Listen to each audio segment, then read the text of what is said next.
भगवान का स्वरूप क्या है, तो तीन तत्वों में विभाजित किया। और पहला शब्द भगवान का स्वरूप वे सच्चिदानंद हैं। इन शब्द की संधि करेंगे तो तीन चीजें निकलेंगी, तीन शब्द। पहला सत्य, दूसरा चित्त और तीसरा आनंद, सच्चिदानंद। तो भाई वेद व्यास जी कह रहे हैं आप अपनी दृष्टि से भगवान को कुछ भी मानो, लेकिन शास्त्र ये कह रहा है भगवान का पहला स्वरूप सत्य है। सत्य। और मुझे लगता है कलिकाल के प्रभाव से सबसे पहले कोई चीज हमारे जीवन से खूंटी पर टंगी है तो वो सत्य है। सत्य।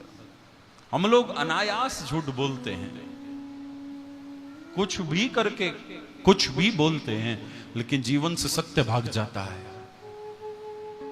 सत्य चला गया। और बड़ी बात, जीवन से तो गया, हमारे शब्दों से भी सत्य चला गया है। भगवान का पहला स्वरूप सत्य। जहां भी सत्य होगा वहां प्रभु ही हैं। दूसरा स्वरूप चैतन्य।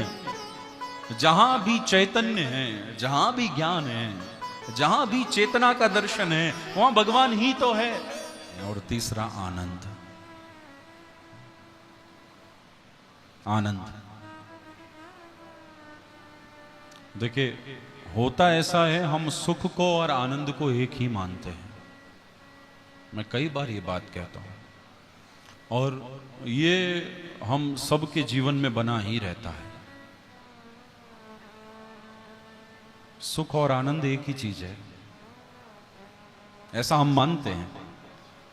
लेकिन प्लीज ध्यान दीजिएगा, सुख और आनंद एक नहीं है, बिल्कुल भी नहीं है। सुख अलग है और आनंद बिल्कुल अलग है। सुख वो है जो बाहर से प्राप्त होता है।